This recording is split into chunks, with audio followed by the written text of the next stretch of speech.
Assalamualaikum warahmatullahi wabarakatuh.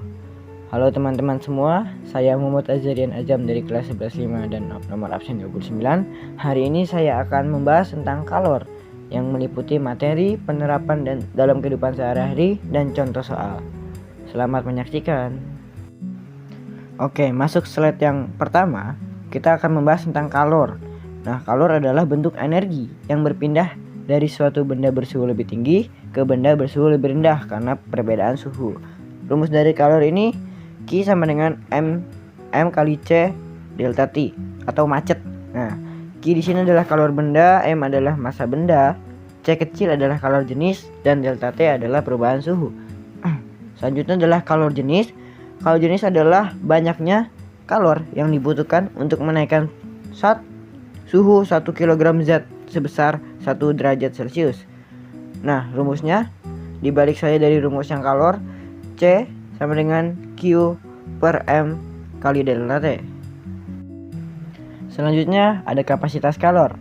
Nah, kapasitas kalor adalah banyaknya kalor yang diperlukan untuk menaikkan suhu suatu benda, bukan persatuan massa, sebesar 1 derajat Celcius. Nah, ini berbeda dengan kalor jenis yang merupakan sifat zat. Kapasitas kalor adalah sifat benda tertentu.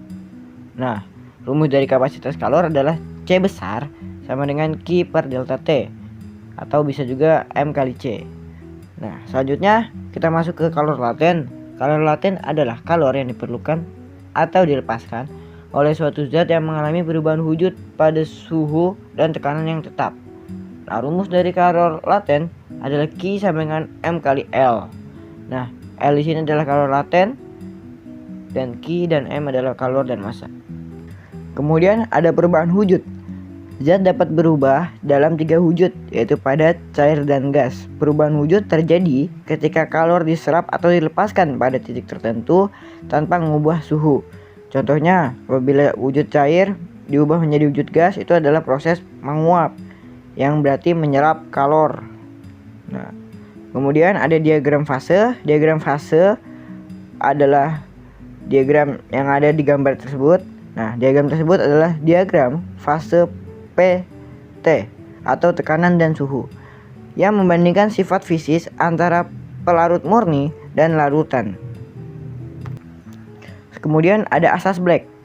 Nah, asas Black dikemukakan oleh Joseph Black pada abad ke-18. Pada percampuran dua zat, banyaknya kalor yang dilepas oleh zat yang suhunya lebih tinggi sama dengan banyaknya kalor yang diterima oleh zat yang suhunya lebih rendah. Itu bunyi dari asas Black. Nah, rumus utamanya adalah Q lepas sama dengan Q terima, atau dapat ditulis lebih lengkap M1 kali C1 sama dengan T1 dikurang T1 T campur sama dengan M2 dikurang C2 dikali T campur dikurangi T2. Nah, T campur di sini adalah suhu akhir dari campuran, sedangkan T1 dan T1 adalah suhu awal benda panas dan T2 adalah suhu awal dari benda dingin. Oke, membahas tentang penerapan kalor dalam kehidupan sehari-hari. Banyak benda yang dapat kita temui di rumah yang merupakan contoh kalor, seperti memasak air, mengaduk kopi, menjemur, dan lain sebagainya. Kita akan bahas di slide selanjutnya. Oke, di slide ini kita melihat perpindahan kalor dan contoh dalam kehidupan sehari-hari. Pada konduksi adalah perpindahan kalor melalui zat perantara atau medium yang biasanya terjadi pada zat padat. Contohnya ketika kita memegang pegangan wajan yang panas.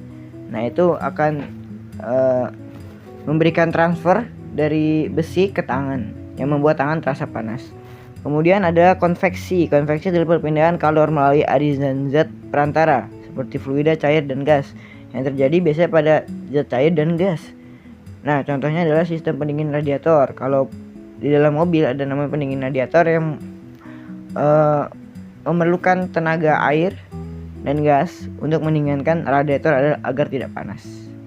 Dan terakhir adalah radiasi, perpindahan kalor melalui gelombang elektromagnetik tanpa memerlukan medium dan dapat terjadi di ruang hampa. Contohnya gampang aja seperti matahari atau infrared dari tubuh bisa. Oke, setelah materi kita akan masuk ke contoh soal pertama. Nah, logam yang masanya 200 gram memiliki kalor jenis 500 Joule per kilogram derajat Celcius. dan suhunya berubah dari 20 derajat Celcius menjadi 100 derajat Celcius. Jumlah kalor yang diterima logam adalah, kita akan menggunakan rumus Q sama dengan M kali C kali delta T atau macet. Nah, kita bisa lihat di sini M masanya kita dapat di 200 gram. Kita ubah ke dalam bentuk kilogram yaitu 0,2 kilogram.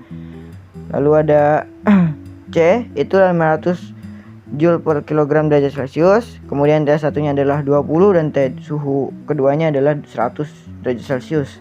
Nah, kita masukkan itu ke rumus 0,2 kali 500 dalam kurung 100 dikurangi 20. Jadi hasilnya adalah 8000 Joule. Kemudian contoh soal kedua ini lebih kompleks. Jika 75 gram air yang suhunya 0 derajat Celcius dicampur dengan 50 gram air yang suhunya adalah 100 derajat Celcius, maka berapa suhu akhir dari campuran itu? Kita dapat di sini masa pertamanya adalah 75 gram, suhu awalnya adalah 0 derajat Celcius, M2 nya adalah 50 gram, T2 nya adalah 100 derajat Celcius. Maka kita akan cari suhu campuran. Nah, ini kita asumsikan 0 derajat Celcius ke 100 derajat Celcius ya. Nah, kita akan pakai rumus Q lepas sama dengan Q terima, dimana M2 kali C kali delta T sama dengan M1 kali C kali delta T. Nah, di sini C nya kita coret saja karena sama kan. Kita masukkan 50 kali TC dikurang 0 sama dengan 75 kali 100 dikurangi TC dalam kurung ya, sama dengan 50 TC sama dengan 7500 min 75 TC. Kemudian dipindah ruas, 50 plus 75 sama dengan 7500, jadi 125 sama dengan 7500. Nah, ini kita bagi TC sama dengan 7500 plus 125 sama dengan 60 derajat Celcius.